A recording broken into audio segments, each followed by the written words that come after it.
नमस्कार, मैं हूं आपके साथ सोनिया चौहान। राम राम हरियाणा में आप सभी का स्वागत है। रुक करते हैं खबरों की ओर। मुख्यमंत्री मनोहर लाल ने शुक्रवार को हरियाणा विधानसभा के शीतकालीन सत्र के पहले दिन प्रश्नकाल के दौरान विधायक नीरज शर्मा द्वारा पूछे गए सवालों के जवाब में कहा कि सरकार ने राज्य वित्त आयोग के माध्यम से सभी शहरी निकायों को विकास कार्यों के लिए stay on tax revenue SOTR का 7% प्रदान किया जाता है। इसके साथ ही निकायों की तरफ से उपलब्ध राशि को खर्च करने के बाद आवश्यकता पड़ने पर राज्य सरकार द्वारा अतिरिक्त अनुदान दिया जाता है। साथ ही उन्होंने आगे कहा कि यदि निधि की आवश्यकता पड़ती है तो निश्चित रूप से सरकार अनुदान देगी।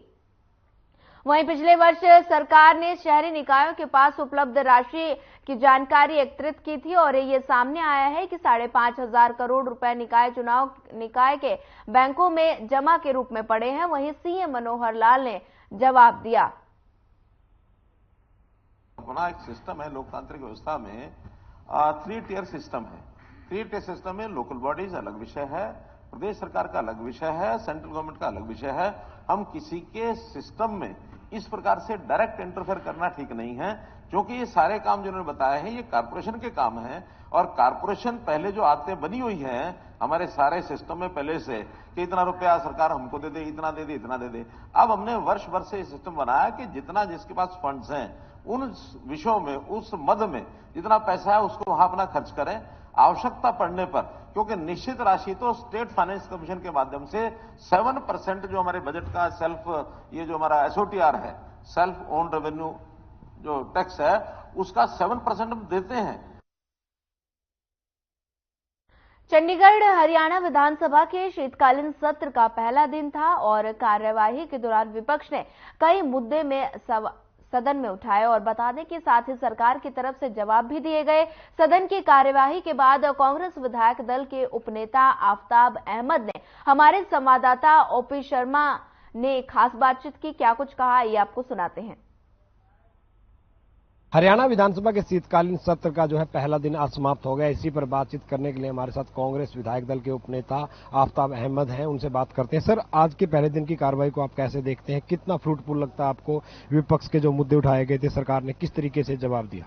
मैं समझता हूं कि चाहे प्रश्नकाल की बात हो, चाहे शून्यकाल की बात हो, चाहे हमारे स्थगन प्रस्ताव हो, ध्यानाकर्षण प्रस्ताव हो, सरकार का आप रवैया देख सकते हैं। बार बार हर सत्र में सरकार जो प्रदेश के वास्तविक मुद्दे हैं, जो इनकी कमियां हैं और जो इनके अपनी जो सरकार की नाकामी है उसको छुपाने का काम करती है।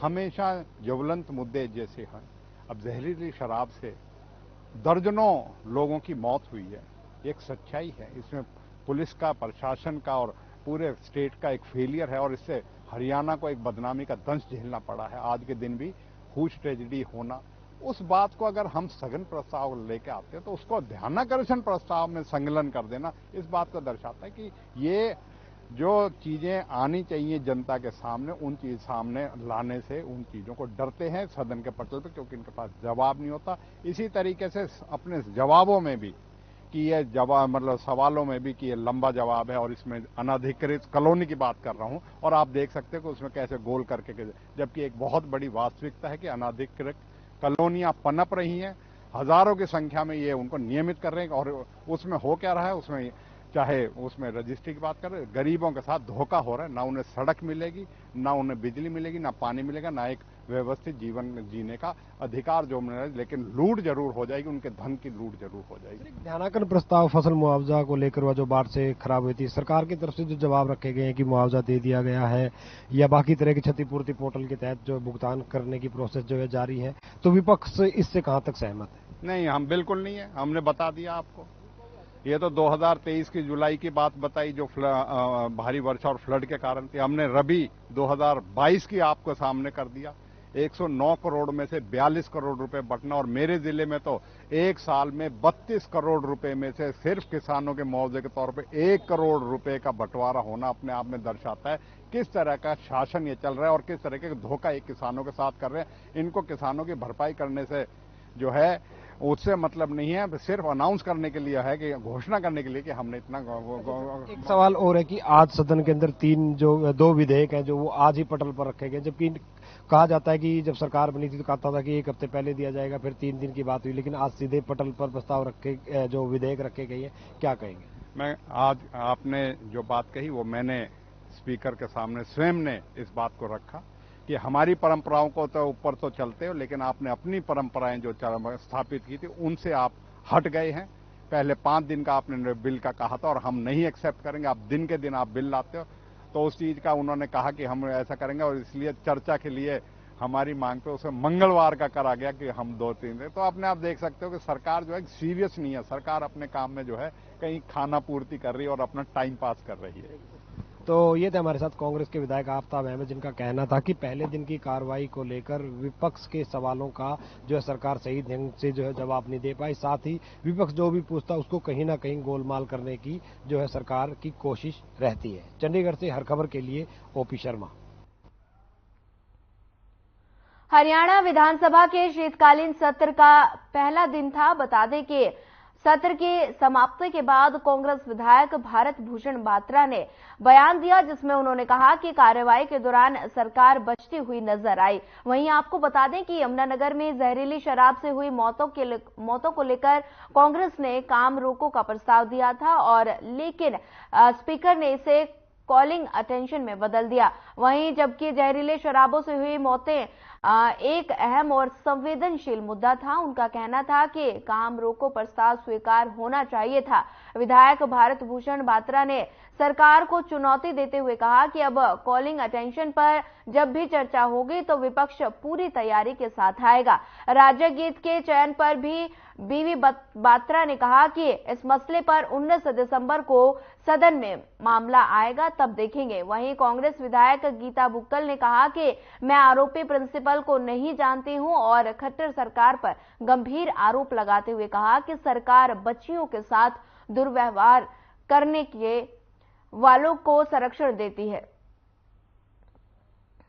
ऐसे है कि अध्यक्ष महोदय इस बात की पुरानी परंपराओं का सहारा लेके इसको रिजेक्ट करते हैं। पिछले 4 साल से हम कल अपना काम रोको प्रस्ताव दे रहे हैं, जनरल मोशन दे रहे हैं, कभी भी एक्सेप्ट नहीं करते हैं और उसको अर्जन करते हैं, और बहुत अहम मुद्दे हैं। और आज जो जहरीली शराब का यमुनानगर का मामला था या अम्बाला का मामला था, वो एक बहुत संवेदनशील मामला था।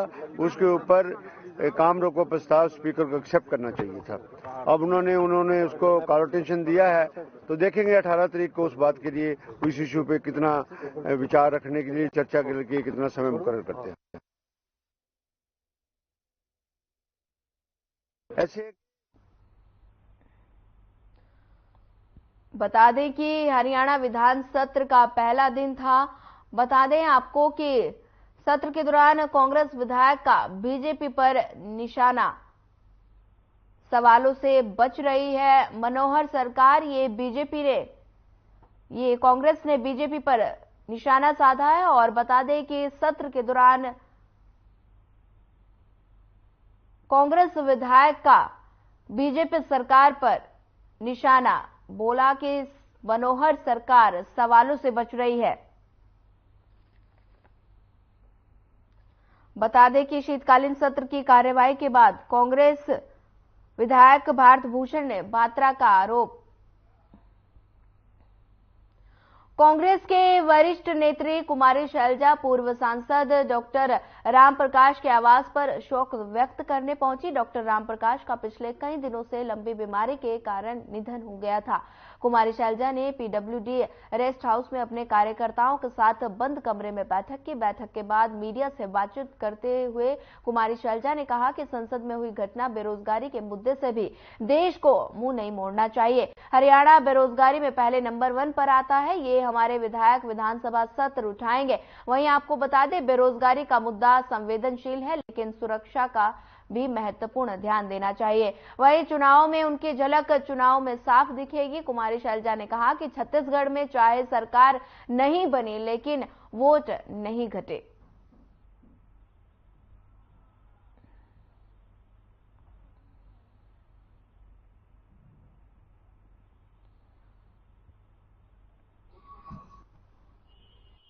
हरियाणा के मुद्दे हैं, मेन मुद्दे हैं जिनको हमारे विधायक लोग उठाएंगे। और आज के दिन आप देखते हो, चाहे क्राइम की बात हो, चाहे किसान की बात हो, हम जहां खड़े हैं यहाँ पर किसान जिस तरह से पीड़ित होता है और जिस तरह से भुगत भोगी है इस सरकार की, भारतीय जनता पार्टी जजपा सरकार की गलत नीतियों का, सब बातें हैं वो उठाई जाएंगी। बेरोजगारी आपने देखा जो कल सदन में हुआ, अब उसकी तो पूरी जांच होनी चाहिए। सिक्योरिटी ब्रीच कैसे हुआ?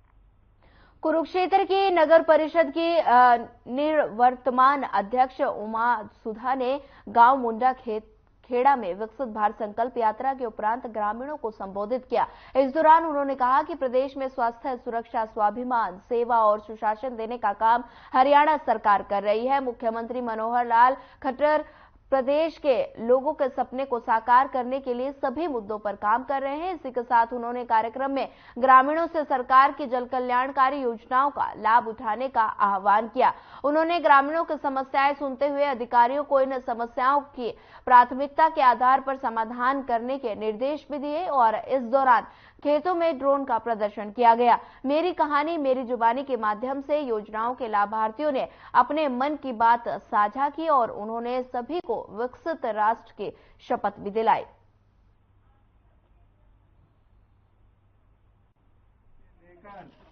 और पशुपालन डेयरी विभाग के सुधा परिवार का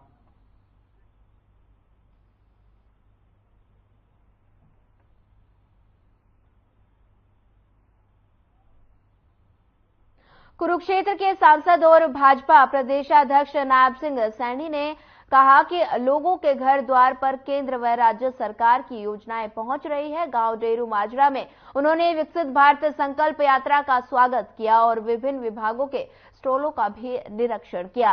साथ ही इस दौरान इन्होंने लाभार्थियों को योजनाओं का लाभ प्रदान किया। वहीं आपको बता दें, उन्होंने आयुष्मान भारत चिरायु योजना, निरोगी हरियाणा योजना, सामाजिक सुरक्षा योजना, मुख्यमंत्री अंत्योदय परिवार उत्थान योजना आदि की जानकारी दी। साथ ही कहा कि प्रधानमंत्री नरेंद्र मोदी के सपने को साकार करने के लिए विकसित भारत संकल्प एवं जनसंवाद यात्रा का आयोजन किया जा रहा है।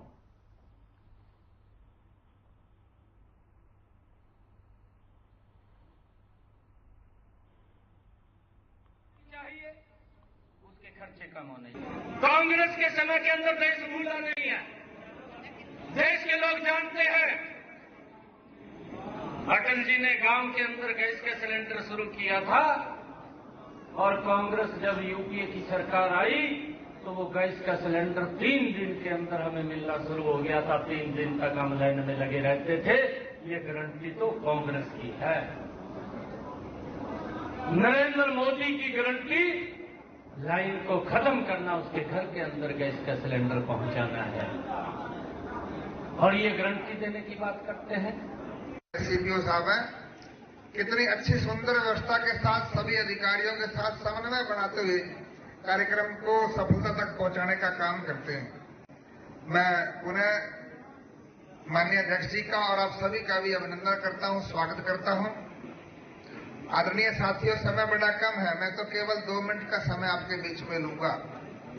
नरेंद्र भाई मोदी जी ने जब ये यात्रा पहुंचाने का काम किया और उसके ऊपर माननीय मुख्यमंत्री मनोहर लाल जी ने और 4 चांद लगाने का काम किया।